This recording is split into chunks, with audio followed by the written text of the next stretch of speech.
नमस्कार, आप देख रहे हैं मध्य प्रदेश की बात। मैं हूं आपके साथ राहुल सौमित्र। मध्य प्रदेश की बात में आज लाउड स्पीकर पर बवाल और भक्ति पर उठ रहे सवाल की होगी। आज आईबीसी 24 दोनों दलों से सीधे सीधे यह जानना चाहता है कि लाउड स्पीकर राजनीतिक है या धार्मिक।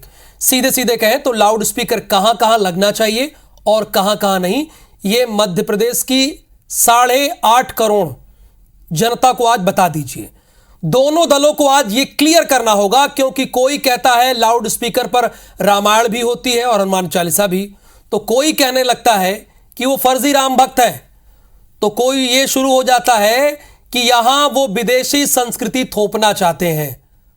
तो आज आप यानी कांग्रेस और भारतीय जनता पार्टी दोनों दलों के पास यह मौका है कि अपनी अपनी पार्टी का एजेंडा आज मध्य प्रदेश की बात में क्लियर कर दीजिए।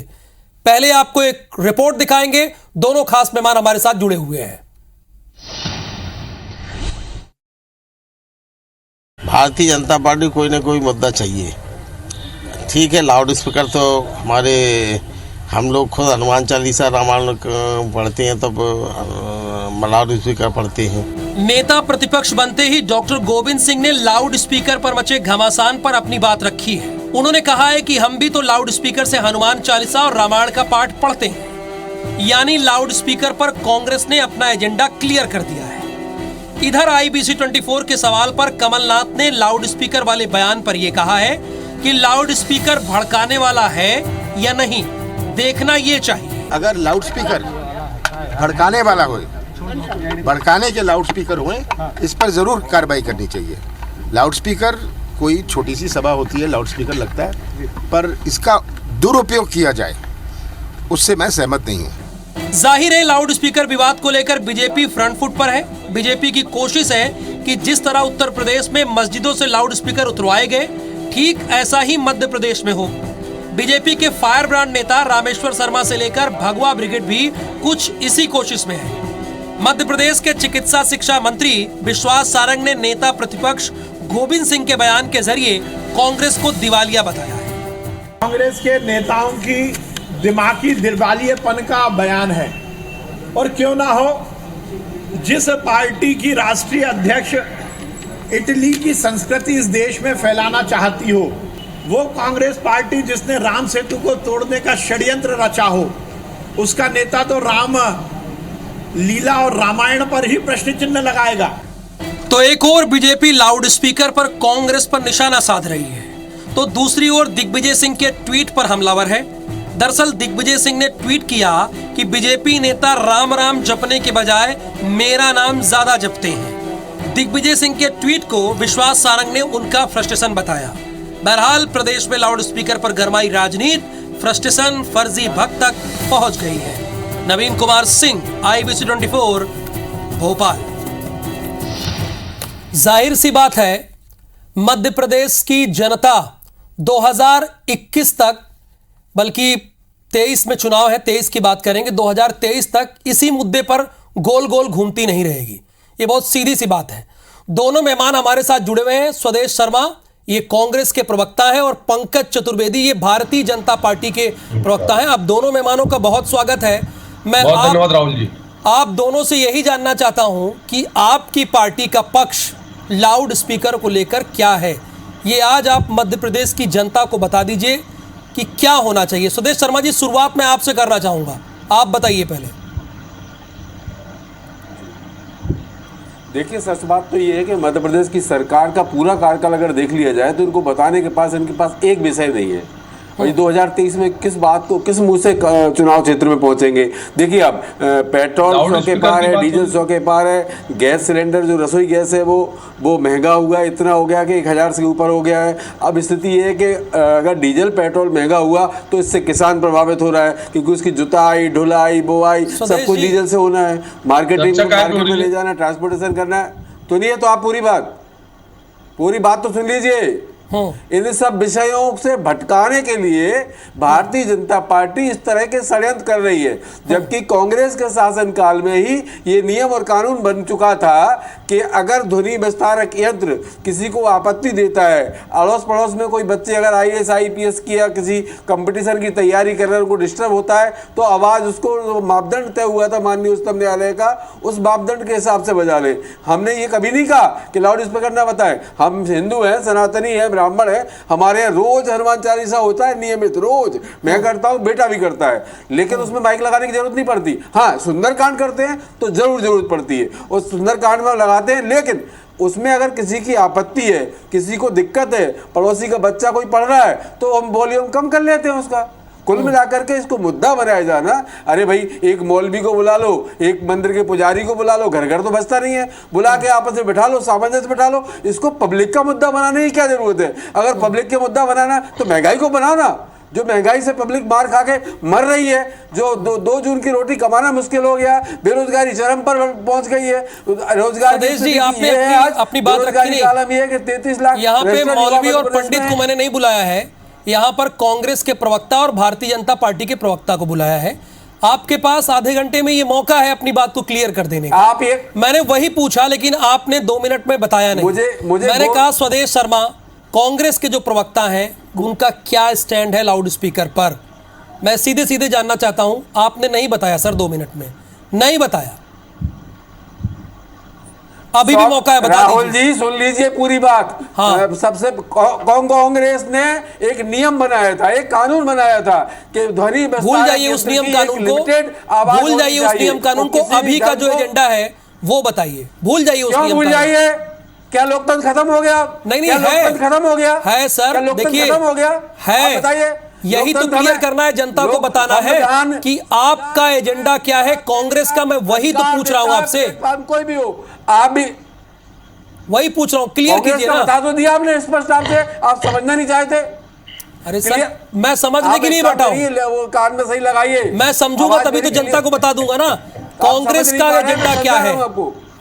तभी तो ये जनता ये जान रही है, भारतीय जनता पार्टी किसी भी मुद्दे पर सफल नहीं हो सकी इनके पूरे कार्यकाल में, इसलिए लाउड स्पीकर, हिंदू मुस्लिम दंगे फसाद इन कराने में इनकी रुचि है, नहीं तो इनका इंटेलिजेंस चलिए ठीक है, कैसे हो जाता, आपने बात रखी सर, कैसे हो जाता, स्वदेश जी हमने भी देखा है। अरे राहुल जी सुन लीजिए, हमने भी देखा, मुख्यमंत्रियों के साथ रहे हैं, मुख्यमंत्री ना चाहे किसी जिले में पत्ता नहीं खड़क सकता, वो कलेक्टर एसपी को ताकीद करेगा, आदेशित करेगा कि अगर आपके जिले में किसी तरह की सांप्रदायिक सद्भाव बिगड़ा, इसकी जवाबदारी आपकी होगी, तो कभी नहीं फड़कता। और मैं ऐसे 2-4 उदाहरण भी दे दूंगा आपको। भारतीय जनता पार्टी इस तरह के उपद्रव फैलाने का षड्यंत्र कर रही है, और मध्य प्रदेश में डिवाइड एंड रूल की जो पोजीशन बनाने की तैयारी कर रही है, वह सबसे खतरनाक है, दुर्भाग्यपूर्ण है। लेकिन मध्य प्रदेश की जनता का अलग स्वाद है, वो इन सब चीजों में विश्वास नहीं करती। आने वाले समय में लूट खसोट की सरकार को सबक सिखाएगी और कांग्रेस की सरकार बनेगी, और माननीय कमलनाथ जी क्या आपकी रुचि कर लीजिए राहुल जी हिंदू मुसलमान में है? राहुल जी आपने 4.5 मिनट दी, तो 4.5 मिनट का अवसर मुझे भी दीजिएगा। मैं भाजपा के एजेंडे की भी बात करूंगा, पहले जरा कांग्रेस का एजेंडा समझते हैं। कांग्रेस में कल डॉक्टर गोविंद सिंह जी ने कहा कि रामायण सुनने से उनको असुविधा होती है लाउड स्पीकर से। उन्होंने किसी और धर्म के विषय में बातचीत नहीं करी। सबसे बड़ा एजेंडा कांग्रेस का यह है कि यदि जब भी अवसर मिले तो हिंदू सनातन परंपराओं को अपमान करो, दबाने की कोशिश करो। अब भारतीय जनता पार्टी के एजेंडे पर जाते हैं लाउड स्पीकर को लेके। लाउड स्पीकर का विवाद कहाँ से शुरू हुआ? कॉल फॉर प्रेयर से शुरू हुआ, जो लोग प्रेयर के लिए कॉल करते हैं तो शुरू हुआ। और मैं ये बताना चाहता हूँ आपके माध्यम से, मध्य प्रदेश छत्तीसगढ़ जो भी दर्शक देखते हैं, यूट्यूब पर भी इसको बहुत देखते हैं, कि सऊदी अरब जो इस्लाम धर्म का सबसे बड़ा केंद्र है, जहाँ पवित्र मक्का और मदीना जैसे शहर हैं, वहाँ लाउड स्पीकर का उपयोग कॉल फॉर प्रेयर के लिए नहीं होता। यूरोप में ऑस्ट्रेलिया, इटली का जिक्र आ रहा था, जहां से कांग्रेस पार्टी के अंतरिम अध्यक्ष हैं, वहां भी मस्जिदों में लाउड स्पीकर का उपयोग नहीं होता। Norway, Australia, China, Finland, Austria, यहाँ सब जगह लाउड स्पीकर का प्रयोग नहीं होता। चाइना ने तो मस्जिदों के ऊपर गुम्बद हटवा दी लाउड स्पीकर की बात छोड़िए। मेरा उत्तर तो सुन ले भाई, मेरा उत्तर सुन ले, मैंने आपकी बात ध्यान से जरूर उत्तर सुनिए जरा शांति के साथ। भाजपा नहीं है, ये स्थिति है। अब हम बातचीत कर रहे हैं, जो हमारे प्रदेश अध्यक्ष जी ने कहा कि यदि इस विषय वस्तु पर यदि बातचीत करना है तो दोनों पक्षों को बैठकर बातचीत करना चाहिए। इसके साथ साथ सुप्रीम कोर्ट की मैं बोलने नहीं दूंगा शर्मा जी आगे, शर्मा जी आगे से बोलने नहीं दूंगा मैं, शर्मा जी बोलना मुश्किल कर दूंगा मैं, बीच में टोका तो आपके पास कुछ है नहीं, शर्मा जी बीच में टोका तो बोलना मुश्किल कर दूंगा मैं, हिंदू मुस्लिम शर्मा जी बीच में टोका तो बोलना मुश्किल कर दूंगा मैं, उस पदाधिकारी शर्मा जी बीच में मत टोकिए, शर्मा जी बीच में मत टोकिए, बोलना मुश्किल कर दूंगा मैं। ये दंगाइयों के साथ देने वाली कांग्रेस पार्टी, तुष्टीकरण वाली कांग्रेस पार्टी, ये काम तुम लोग करते हो। डॉक्टर गोविंद सिंह को कौन नजर आ रहा है? रामायण में बुराई दिख रही है डॉक्टर गोविंद सिंह को, सोनिया गांधी की इटली की संस्कृति लगाना चाहते हो, हिंदुओं का विरोध करते हो, हिंदुओं का विरोध मत करो, कांग्रेस के लोगों शर्म करो, हिंदुओं का विरोध मत करो। क्या बिगाड़ा हिंदू ने कांग्रेस का? ये दिग्विजय सिंह के संस्कार पूरी कांग्रेस में आ गए, सब हिंदू और हिंदुत्व का विरोध कर रहे हैं, हमसे बात कर रहे हो, हम बोल रहे हैं खुलकर कि बैठकर बातचीत की जाए, सुप्रीम कोर्ट की गाइडलाइन है 5 डेसिबल की उसको फॉलो किया जाए, रात में 10 से सुबह 6 तक लाउड स्पीकर को फॉलो किया जाए। पर कांग्रेसियों को रामायण में बुराई जाती है राहुल जी, इनको रामायण से दिक्कत है, इनको हनुमान चालीसा से दिक्कत है, इनको सुंदरकांड से दिक्कत है, इनको शर्म नहीं आती हिंदू और हिंदू परंपरा का विरोध करते हुए। खाते भारत की हो, खाते भारत की हो, रहते भारत भूमि पर हो, संस्कार और संस्कृति का विरोध करते हो, हमारे संस्कार संस्कृति का विरोध करते हो। मैं मानता हूं तुष्टीकरण कांग्रेस के लिए महत्वपूर्ण है, और तुष्टीकरण की आड़ में कांग्रेस के जो स्वदेश जी, स्वदेश जी, स्वदेश जी, वो देश में दूसरे स्वदेश जी, स्वदेश जी, संस्कृत का विद्यालय। स्वदेश जी, मैं बोल रहा हूं राहुल सौमित्र, वो आपके बारे में नहीं बोल रहे थे, आप बोल रहे थे सर, आप दोनों लोग बैठे हुए हैं, आप दोनों लोग बहुत सम्मानित प्रवक्ता है, भारतीय जनता पार्टी और कांग्रेस के प्रवक्ता है सर, एक दूसरे की बात में बोल रहे हैं, बात क्लियर नहीं हो पा रही ना, ऐसे मध्य प्रदेश की जनता समझ नहीं पाएगी। क्या आप दोनों लोग यही चाहते हैं कि जनता गुमराह रहे? स्वदेश जी, कुछ तो लिहाज करिए अपनी पद की, अपनी गरिमा की। आप तो बहुत सम्मानित प्रवक्ता माने जाते हैं, और पंकज जी आप भी। मैंने बहुत सीधा सा सवाल पूछा कि लाउड स्पीकर पर, सर एक मिनट ना, मेरी बात हो जाने दीजिए, लाउड स्पीकर पर आप दोनों पार्टियों का क्या एजेंडा है? मैं मध्य प्रदेश को ये बताने के लिए बैठा हूं, आपने 10 मिनट बर्बाद कर दिया, आईबीसी आप लोगों को मौका दिया, बर्बाद हो गया, 10 मिनट हो गया बर्बाद, 10 मिनट बर्बाद नहीं किए, अभी भी बोलिए। बीच में सर, इसको 2 राज्य के अलावा पूरा देश भी चैनल देखता है, तो बात क्लियर करेंगे तो अच्छी लगेगी ना। राहुल जी, मैंने बहुत स्पष्ट तौर पर कहा हाँ, कि कांग्रेस का एजेंडा हिंदू धर्म का, कांग्रेस का एजेंडा हिंदू धर्म, हिंदू परंपराओं का विरोध करना है। फिर शुरू हो गए दोनों, एक एक। सर प्लीज, सर प्लीज, आप लोग बहुत बड़े, मुझसे सीनियर हैं, सम्मानित लोग हैं, एक एक करके बोलिए। हाँ पंकज जी, अपनी बात जारी रखिए आप। राहुल जी, मैं आग्रह यही कर रहा हूं कि मेरी बात पूरी हो जाने, नहीं तो मैं इन डिबेट में इन सज्जन को बोलने नहीं दूंगा, मुश्किल पड़ जाएगी इनको, तो शांति से मेरी बात सुन लें। सर धमकी मत दीजिए, आप दोनों, धमकी नहीं दे रहा हूं, आप दोनों राष्ट्रीय पार्टी से एक दूसरे को धमकी न दीजिए, अपनी बात रखिए ना पंकज। राहुल जी, मुझे ज्ञान दे रहा, आप रोक पा रहे हो उनको क्या 10 मिनट से? वो रुक गए, हंस रहे हैं, मुस्कुरा रहे हैं, वो हंस रहे हैं, मुस्कुरा रहे हैं, लेकिन ये बोल रहा हूं, लेकिन आईबीसी ये चाहता है कि जनता का समय बर्बाद ना हो, बस आईबीसी यही चाहता है। बोलिए राहुल जी, कांग्रेस पार्टी का एजेंडा बहुत स्पष्ट है, रामायण का, हिंदू परंपराओं का, सनातन परंपराओं का विरोध करना। और भारतीय जनता पार्टी सिर्फ ये पूछ रही है कि जब सऊदी अरब में लाउड स्पीकर नहीं है तो यह लाउड स्पीकर को लेकर इतनी उठापटक क्यों कांग्रेस तुष्टीकरण के लिए रामायण के लाउड स्पीकर की बात करती है, मस्जिद के कॉल फॉर प्रेयर की बात नहीं करती? और फिर भी हम कह रहे हैं, जो हमारे प्रदेश अध्यक्ष जी ने कहा कि दोनों पक्ष यही पूछ लेते हैं स्वदेश जी से, पंकज जी और स्वदेश जी से, क्या आप तुष्टीकरण के लिए करते हैं? स्वदेश जी, ब्रेक का वक्त है, आप जल्दी से अपनी बात बता दीजिए। देश की आजादी से लेकर हमने एकता का काम करते हैं, भारत को एक हिंदू मुस्लिम में दरार डालने का काम करते हैं, एकता के लिए जानी जाती है, तुष्टीकरण के लिए करते हैं, ईसाई आपस में सब भाई के लिए वोट बैंक के लिए काम करते हैं, हिंदुओं का अपमान इसलिए करते हैं कि तुष्टीकरण इनकी राजनीति सेट हो, इनको वोट मिले, तुष्टीकरण के लिए करते हैं सब काम, ये हिंदुओं को बदनाम करने का काम करते हैं। गोविंद सिंह को रामायण बुरी लगती है, दिग्विजय सिंह को राम बुरे लगते हैं, कांग्रेस को हिंदू धर्म बुरा लगता है, उत्तर दीजिए इसका। दिग्विजय सिंह को राम बुरे लगते हैं, रामायण बुरी लगती है, कांग्रेस को हिंदू लगता है, इसका उत्तर देना पड़ेगा। हम तो बात करते हैं सबका साथ, सबका विकास, सबका विश्वास, सबका प्रयास, आपको ये रोड हिंदू पर धर्म का लाके विरोध खड़ा करते हैं। कर दिया उत्तर दीजिए, और थैला गोविंद उठा के सिंह को चलने पर रामायण क्यों मजबूर रोड कर पर दिया। कौन आएगा ये तो जनता तय कर देगी। है। लेकिन है। पंकज जी, दिग्विजय जी ने एक ट्वीट किया है, आपने भी वो ट्वीट देखा होगा, समझा होगा, उस पर आपकी क्या राय है, क्या कहना चाहते हैं आप? देखिए, दिग्विजय सिंह जी पूर्ण रूप से फुर्सत में कोई राजनीतिक काम नहीं तो 25-30 वीडियो को एडिट करके प्रस्तुत कर रहे हैं।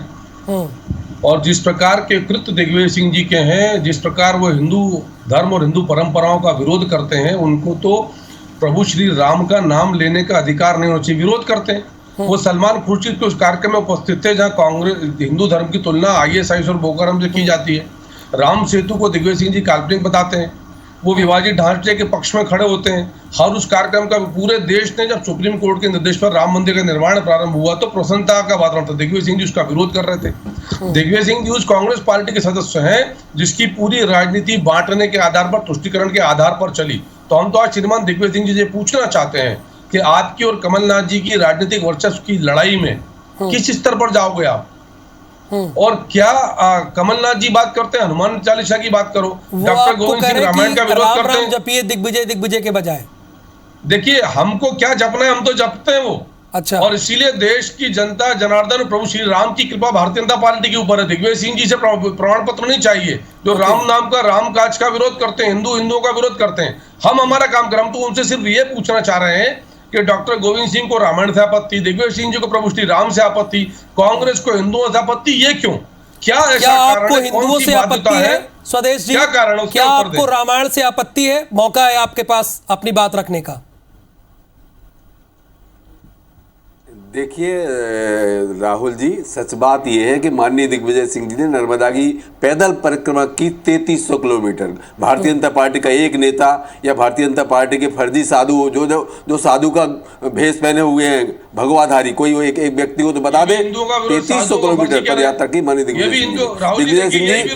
राहुल जी, अरे वो साधु नहीं है, उनके कारनामे, साधु क्या होता है? उनके कारनामे साधु क्या होता है? त्याग क्या होता है? जो भारतीय कारनामे राहुल गांधी जी के देखे लोगों ने, कारनामे प्रियंका जी के देखे लोगों ने, जो भारतीय जनता पार्टी का एजेंडा चलाने का काम कर रही हैं, ये साधुओं का विरोध किया, साधुओं का अपमान किया, हिंदू राजनीति में नहीं आता।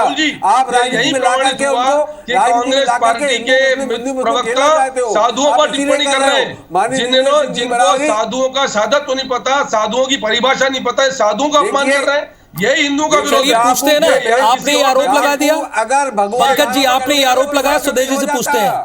स्वदेश जी, क्या आपने साधुओं का अपमान किया है? अपनी बात क्लियर कीजिए। अरे हमारे घर के कुछ साधु है, हम जानते हैं। कोई डाकू अगर साधु का भगवा धारण कर ले तो वो साधु नहीं हो जाता। साधु हिमालय के साधु, अरे भगवा से क्या आपत्ति, साधुओं से क्या आपत्ति, हिंदुओं से क्या बैर कांग्रेस का? अलग बात है। रामायण से प्रभु श्री राम से क्या बैर कांग्रेस का? क्यों विरोध करते हो साधुओं का? भाई, साधु हमारी संस्कृति के संरक्षक है, धर्म के संरक्षक है। साधु नहीं होंगे तो हम लोग नहीं बचेंगे। साधुओं का विरोध मत करो, भगवा का विरोध मत करो। क्यों तुष्टीकरण के लिए अपने धर्म को दांव पे लगाते हो? क्यों तुष्टीकरण के लिए संस्कृति को दांव पे लगाते हो? क्यों तुष्टीकरण के लिए वोट बैंक के लिए? अच्छा पंकज जी, कोई ऐसा फार्मूला नहीं हो सकता है मध्य प्रदेश में जैसे उत्तर प्रदेश में हुआ, योगी आदित्यनाथ ने लाउड स्पीकर को कर दिया? क्या ऐसा फार्मूला यहां नहीं लागू हो सकता है मध्य प्रदेश में? तो कहा कि राहुल जी, फॉर्मूला वही जो हमारे आदरणीय प्रदेश अध्यक्ष VD शर्मा जी ने कहा कि जो भी लाउड स्पीकर से संबंधित दोनों पक्ष से बैठकर बातचीत करें। और धर्म क्या होता है? धर्म वो जिसके पालन से किसी और को कष्ट ना हो, चाहे वो मेरा धर्म हो या किसी और का धर्म हो। तो ऐसा धर्म पालन जिसमें किसी और को असुविधा ना हो, उसको आनंद। तो इससे कोई ऑब्जेक्शन है आपको स्वदेश जी, जो पंकज जी ने कहा? कोई ऑब्जेक्शन जो उन्होंने अभी बात कही? देख, अरे ऑब्जेक्शन है, पूरे ऑब्जेक्शन है। ये खुद ही उन्माद। उन्होंने क्या कहा आपने सुना? की राजनीति कर रहे हैं, राम की नोटियां सेकने की कोशिश कर रहे हैं। उन्होंने कहा कि दोनों लोग मिल बैठ के बात कर ले, किसी को आपत्ति ना हो। ये पंकज जी का आप कह रहे हैं ऑब्जेक्शन ही ऑब्जेक्शन है। हो सकता है और होगा, मुझे पता है उनके बारे में। ये तुष्टीकरण है ना राहुल जी, ये तुष्टीकरण इतना हावी है कि हर चीज में आपत्ति है। हमने देखिए, मैंने किसी धर्म की बुराई नहीं करी सर, बहुत बहुत धन्यवाद। धर्म की बुराई नहीं करी। समय की बाध्यता है सर, वरना आप लोगों से और लंबी बातचीत होती है। लेकिन बेहतर यह होता कि 2023 में बेरोजगारी, किसानों की बात होती, महंगाई की बात होती, ठीक है, लाउड स्पीकर पर आप दोनों दल एक दिन बैठ लीजिए और तय कर लीजिए कि कहां पर लाउड स्पीकर लगना है, कहां पर नहीं लगना है, कितनी आवाज से बजना है, कितनी आवाज से नहीं बजना है। आप एक दूसरे को फर्जी राम भक्त या राम भक्त कहते रहिए, लेकिन इससे जनता का भला होने वाला नहीं है। जनता के भले के लिए आप दोनों लोग काम कीजिए। बहुत धन्यवाद इस बहस में हिस्सा लेने के लिए और इसे देखने के लिए।